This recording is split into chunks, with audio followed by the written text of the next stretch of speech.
Okay, so first thing is straight on level flight. Second thing is turns to headings. And then the third item on the list is recovery from unusual attitudes. Well, let's do straight on level flight. 29 kilo, right turn heading 090, maintain 2,500. 90. Turn.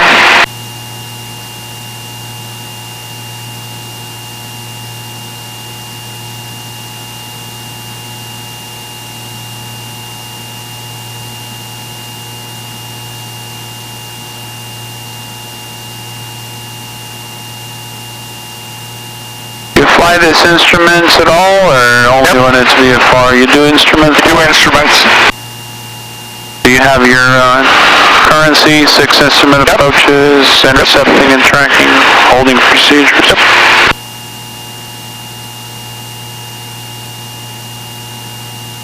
And then a kilo left turn to heading of 030.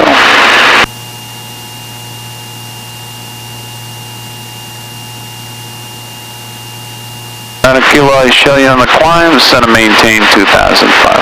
Maintain 2,500.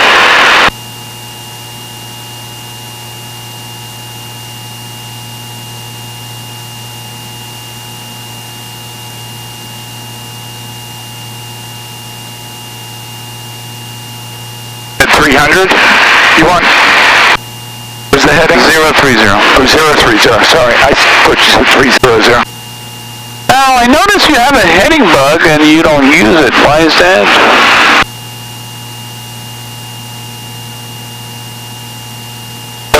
Kilo, right turn, heading 120.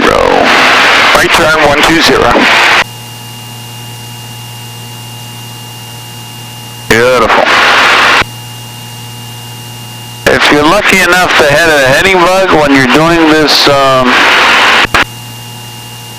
turns to heading and straight and level flight, I highly recommend you use the heading bug. So much easier to put the nose of the airplane right on that bug. And when we're flying instruments, what kind of turns do we do? Standard rate. Standard rate. How many degrees per second is a standard rate turn? Human turn, 30 degrees per second. 20. Okay, so if a standard rate turn is 20 degrees per second... No, it's 30. I'm sorry, it's 30 degrees. It's a 30-degree bank.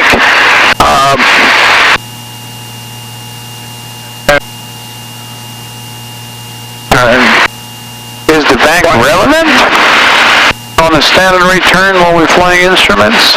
Yeah, it's you want a 30-degree bank, standard rate turn. 20 degrees per second, 20 times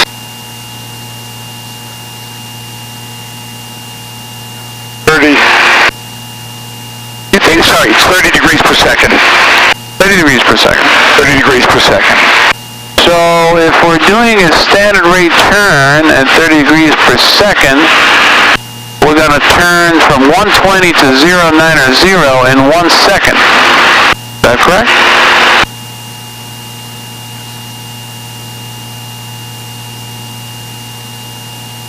Oh. 3 degrees a second. I'm sorry. Beautiful. It's a 2-minute turn. Look at the turn coordinator. I know. It's a 2-minute turn. That's why I said 2-minute turn and then divided 60 into 360. Got 6 divided by 2 is 3. And then I just... Excellent. So if you ever get confused and you're lost about how many degrees per second, look at your turn coordinate. It says 2-minute turn.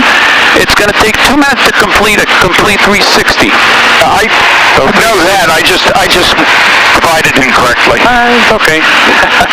That's why we're here. Okay, so turns to headings, and then the last item is recovery from unusual attitudes. Okay, so what may be a situation where we're going to end up in an unusual attitude?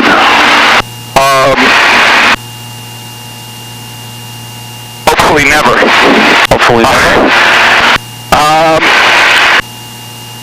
Turn into, usually the transition into the clouds from IFR to visual, or visual to IFR, usually more so. 29 kilo left turn, heading 060. And expect some unusual attitudes. So, we enter the clouds, we don't pay attention to our attitude. We're distracted. The kids in the back making noise, fighting, and you're in an unusual attitude, nose low. What's the first thing you need to do? Add power. Add power? Add nose low, take out power, and raise the nose. First you take out power, make sure you're in a straight and level, wings level, and then take out power, and then raise the nose. So number 1 is power back. Yes. Number 2? Wings level. Number 3? Raise the nose. Raise the nose to where? Positive rate of climb. Level, and then slight positive rate of climb. You're actually looking for the nose to go back to the horizon. That's basically going to give you what we're in right now. Check the nose of the aircraft on the attitude indicator. Is that on the horizon? Just above the horizon. About 1 degree above. That's what you're looking for. That's to recover. As you get that nose back to 1 degree or whatever it is right now, you can get on with the power and add power as necessary to maintain cruise flight. So, unusual attitude, nose low, power back, wings level, nose back to the horizon, and then add power as necessary to recover the cruise. Are we ready? We are. Go ahead and put your head down. I got the controls. Relax a little bit. If you do get sick, just let me know. I'm going to take it easy.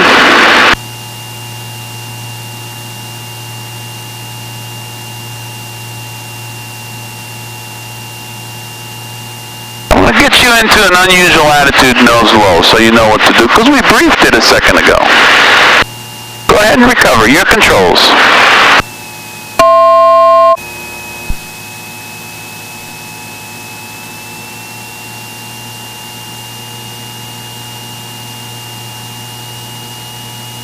Not too bad. Right back on it. Good aircraft control. I noticed the power didn't really go all the way back, but you did reduce it. Well, I looked at what speed we were doing. Obviously, if we were in a full dive, I would have gone to 0 power. Baseball wasn't as fast. Excellent. Okay, next unusual attitude we're going to do is nose high. Can you talk me through the recovery from a nose high unusual attitude? Nose high, drop the nose, wings level, drop the nose, increase power. Wings level, drop the nose, increase power.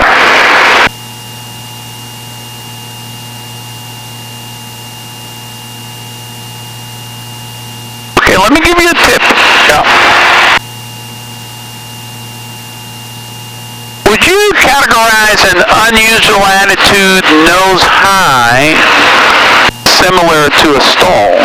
Yes. Well, of course, nose is up there. Eventually, you're going to increase the angle of attack beyond the critical angle of attack to the point where you're going to stall. What is the first thing we do on a stall recovery? Drop the nose. Fall 62 to left 340, track 31 left, inbound speed 180. Nothing with the power? Left 30, track 31 left. Increase power. Power full. Full power, absolutely. So kind of correlate the power of stall. Again, here I've got a question. Unless, obviously, depending on, it's always a question of degree. But most of the time, at a full stall with this, if I drop the nose, Takes off here right now, 3 o'clock and about 4 miles, they're joining 31 I can usually break the stall within 50 feet. Now, obviously, if I'm down by, if I'm in landing near the ground, yeah, there's no question, full power, I'm not taking anything. Fall 62, that JetBlue Airbus. If I'm at 3,000 feet, and I can drop the nose, what's the purpose of going to full power? 746 to 780. Other than, 3,000. I understand the theory, but the reality is,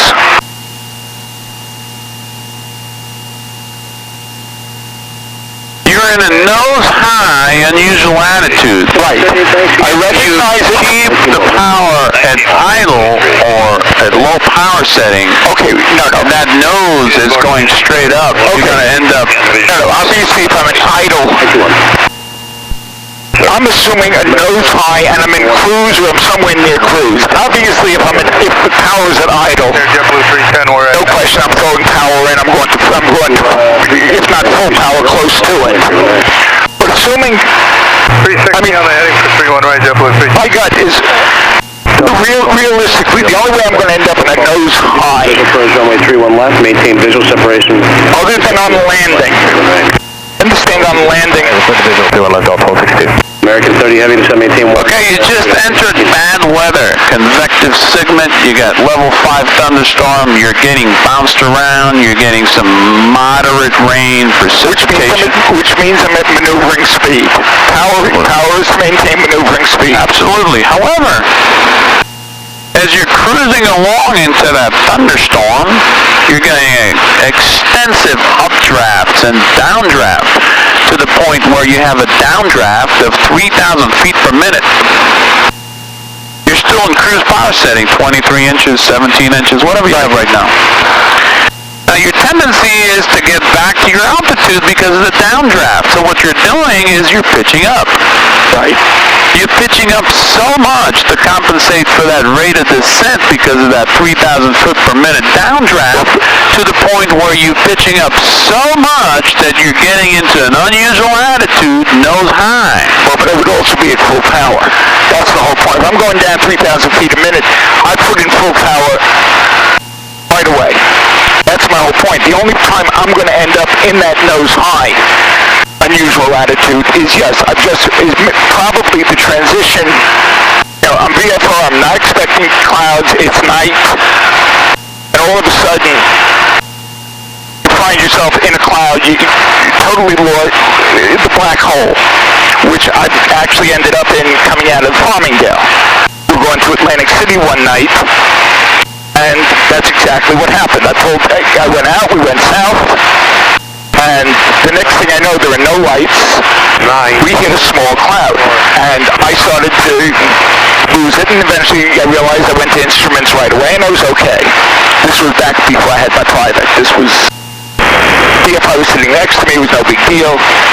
The next time we took off, the minute I got off the runway going south, I turned on the autopilot until I was sure I had my bearings. But I do understand the concept of getting into that type of trouble. Now the question comes, hold on 1 second.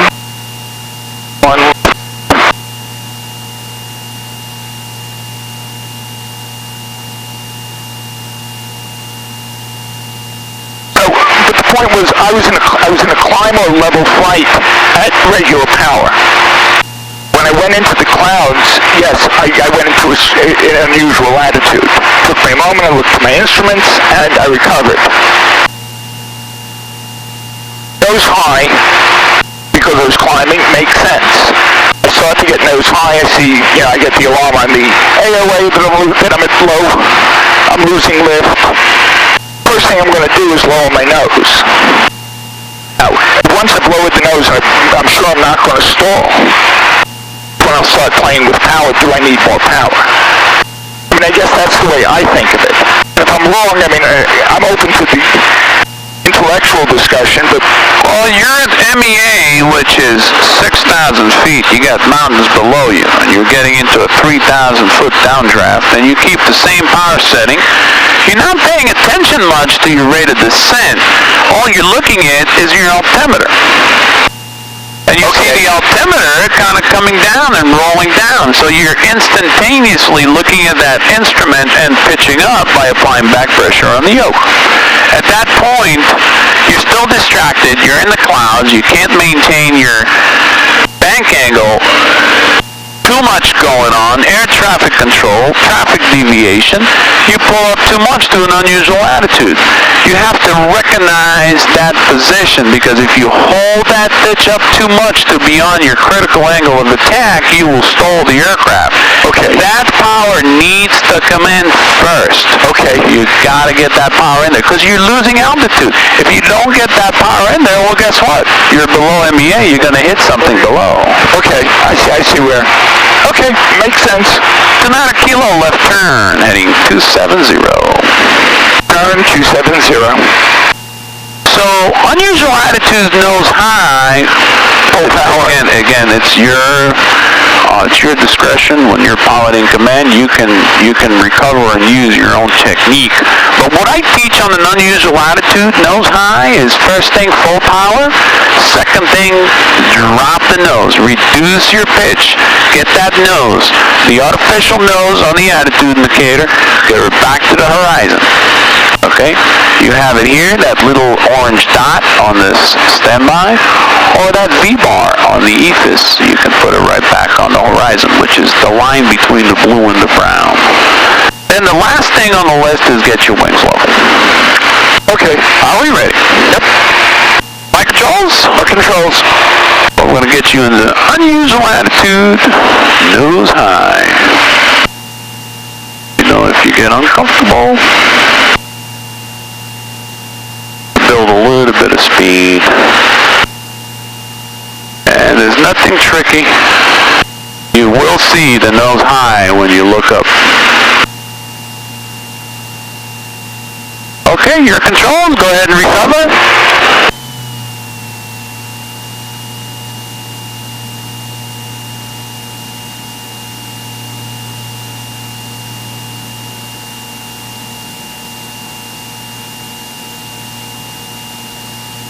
Pretty aggressive, but I did see a recovery. Any reason why you shoved that throttle in there aggressively, or just because I wanted to quick power on it? Okay. That allowed me to do it without any real loss of altitude. Okay, fair enough. I was just wondering about that, if there was, on purpose or just like instinct. Instinct. Instinct? Okay. Excellent. Any questions on unusual attitudes? It was pretty straightforward. I've had an instrument student going in the cloud and getting himself into an unusual attitude and had absolutely no clue what to do. Got very anxious, afraid, nervous. What am I doing? What am I doing? Help me out here. He just did not know what to do. What happens is with me, the funny story about how I got my private pilot license comes in here. My instructor was a pediatric surgeon who practiced medicine strictly to pay for his flying habit. I bought my own plane to try it. I bought a Navion, not this one, an earlier one. And we had a standing Friday afternoon lesson, and the conversation went like this every Friday afternoon. So, where do you want to go? He was French. His name. Where do you want to go this weekend? I don't know. You want to go Chicago? Okay, let's go Chicago. We both went to our cars. We took our overnight bags, and we left. Now, what happens is I had 100 and some odd hours when I did my private, when I took my check ride, because unbelievable amount of cross country, unbelievable amount of actual, because we flew in whatever it was. What I gained was an amazing amount of experience as far as these things that, of what I just do naturally, because we've done it. We've flown. It wasn't, lessons. I mean, he did an occasional, he put me into the clouds, while we were on my FR flight plan. His attitude was turn to the right, knowing we're going to enter the clouds again, because he wanted me to get used to it. And I did. Excellent. So a lot of it became Natural.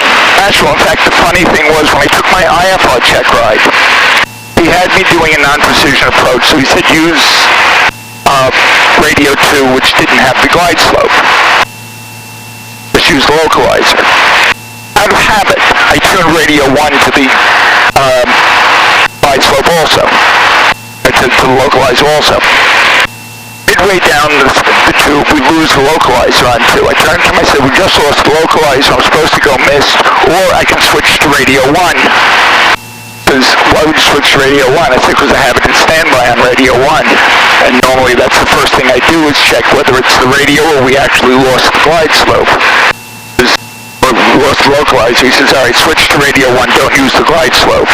That was when I passed my IFR check ride. I was, marginal, but some things I was good, some things I was right at the level.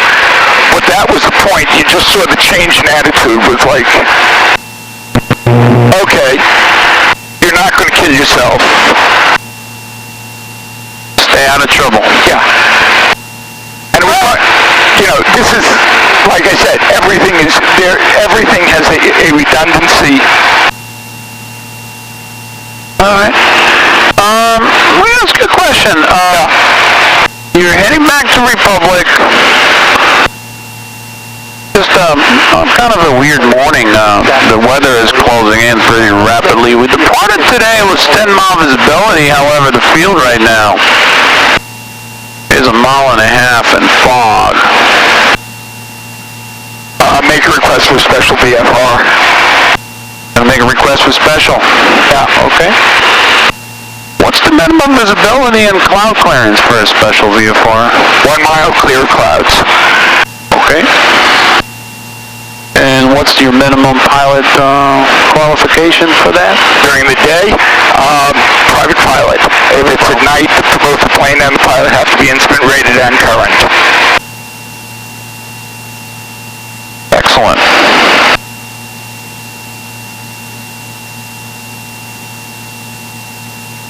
United Kilo enable special VFR at this time. Only IFR traffic. What can you do? First, I request tower. Can I do a pickup on the IFR? If not, call 122 and see if I can get a file. Time stay clear of the Bravo and stay in VFR conditions. Excellent. You're using 1.9er and the wind is calm, and you're low on fuel. Got about 10 gallons left. You're tight. You came in from a wedding. You got your family in the aircraft. It's tight. You're pushing it. I don't know, homitis or whatever you want to call it. You're left with about 10 gallons of gas. What can you do to expedite with 1.5 mile visibility? And the ceiling is kind of, getting worse and worse. 800, 700, slowly closing up on you, and you're with 10 gallons. Declare an emergency. Winds are calm, ask to land, and whichever runway is most expeditious, ask for straight in.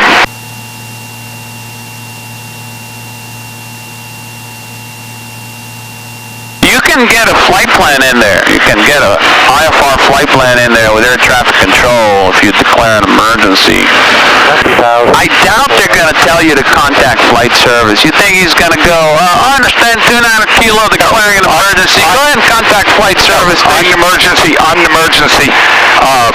don't have to contact flight service.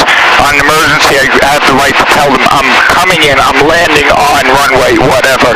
Got it. I need to be able to justify, I'm going to have to justify later to the FAA very possibly why I have 10 gallons, and then be able to show that my planning shows that I had sufficient fuel plus the reserves when I left, and that either winds or something changed. Then the question is whether I should have landed somewhere else on the way beforehand to avoid a reckless. But I absolutely at that point declare that I'm landing on, I have an emergency, I need to land on 3-2 straight in. Beautiful. So you contact ATC, I have 4 souls on board. We got 30 minutes of gas. Like to put a flight plan in there. I am instrument rated. The aircraft is approved for instrument flight, and it is current for instrument flight. And our destination's Republic. Are you still gonna take 19 all the way around the airport? You're positioned right now, right around Capture Bridge. And then because of the ceiling, you're at 700 feet. What can you do to expedite the inbound? You're already on the 9-FAR flight plan. They give you a squawk code. You declared an emergency. They got you priority clearance. They declared an emergency? Anything you can request? I can request a straight-in 3-2, otherwise, priority handling, otherwise... What is that approach going to be considered?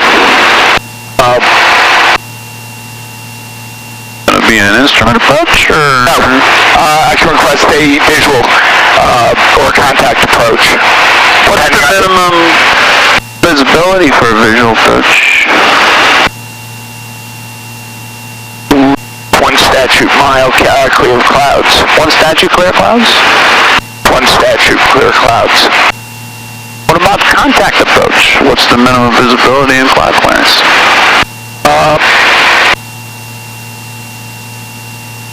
Be able to keep the whatever the contact is in sight. In other words, if I'm following a plane in, as long as I can keep him in sight, I'm legal. Maybe a 1 mile minimum, but it's traffic. 400 below, traffic in sight. He's moving left or right, no problem at all.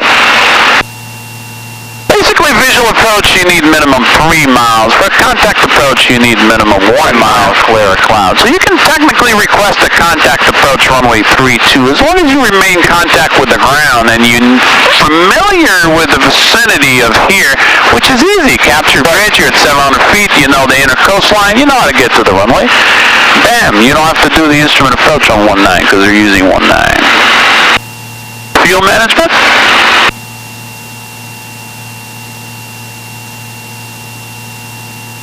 Okay, this will conclude Task A, Task D, and Task E, which is the basic instrument maneuver, straight and level flight, turns to headings, and unusual attitude. So I can take the controls, you can take your foggles out, my controls. And that's, well, the tasks are completed. I think we had a good lesson. It's up to you. You can do a soft, a short, a forward slip. I mean, you have some items here you can knock out on the landing. Not necessarily, normal. It's totally your discretion. You ready? Yep. Your controls. 118. Take me back home. Beautiful day. You'll have a beautiful morning. Republic Tower, never mind. Get the ATIS. Get the ATIS. I just realized that's... And the ATIS. Aircraft con taken. Miners with special observation. Disregard. Say disregard. 10. Disregard. Visibility 10. Ceiling 5,000 overcast. Temperature 2. Dew point -8. Altimeter 29er. Visual approach in use. Landing and departing runway 1. 999. Departures bus ground control for taxi at your IFR. Switch it to 1, huh? Short instructions. Northerly winds. When they're picking up. Call altitude assignment. Advise Republic Tower on initial contact that you have information. Zulu.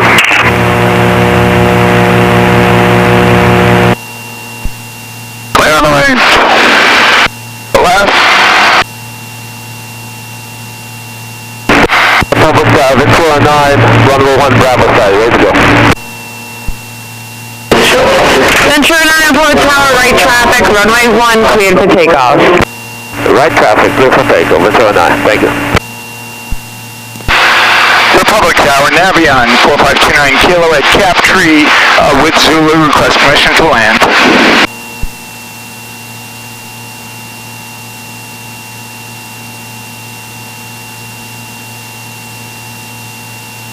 Navion 4529 Kilo, Republic Tower, straight in runway 1. 4529 Kilo, straight in runway 1. Straight in 1.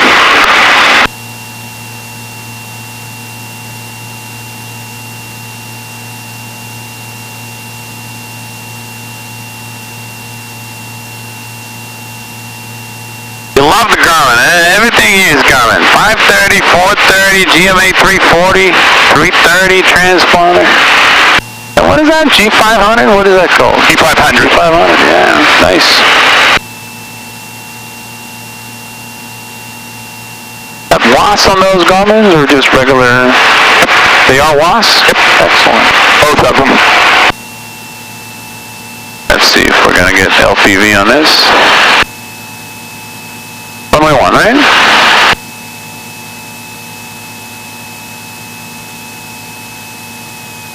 Did you say straight in 1? Yep. Straight in 1.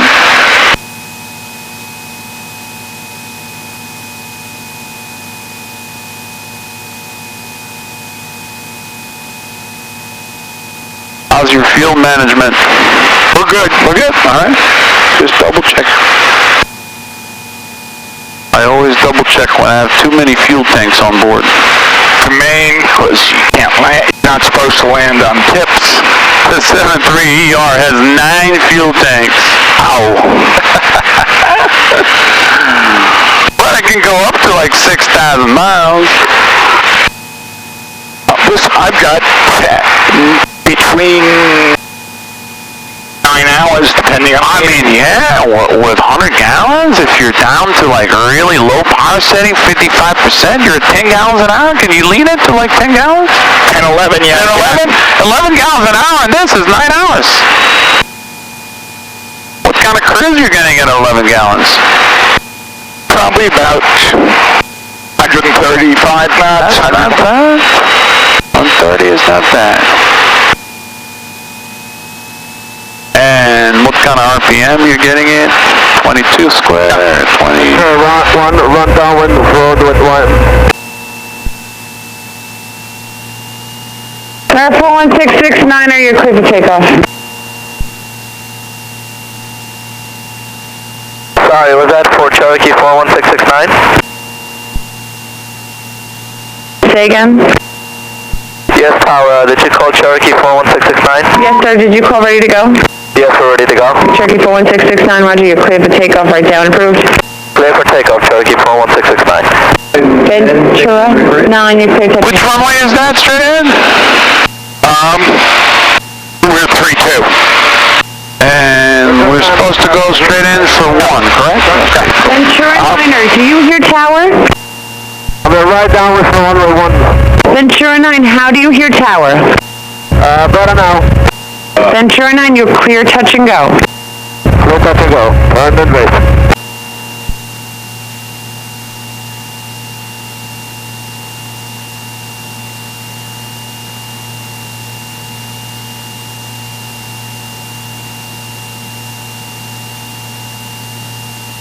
Has this been certified?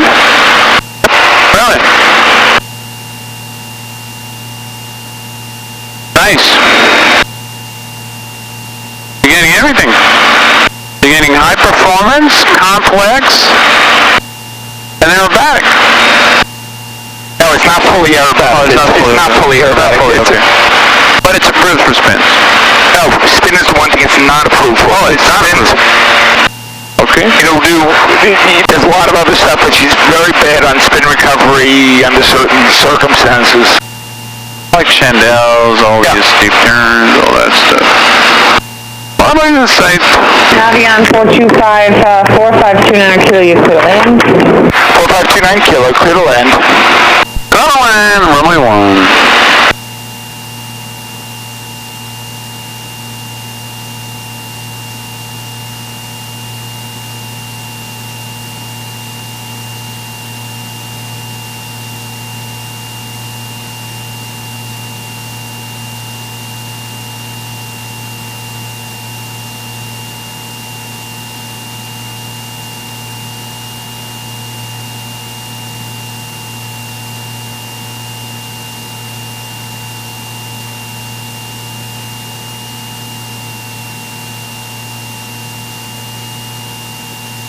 Before when we took off, if you remember, I told you, I thought that we were favoring runway 1. Yeah, it was 340. It's probably more like northerly wind now, or 010. Wind's picking up.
short field. All right, short field approach. You want an obstacle or just a short one-lane? Your choice. All right, let's put a 50-foot obstacle right on top of number 1. Make sure you clear that obstacle.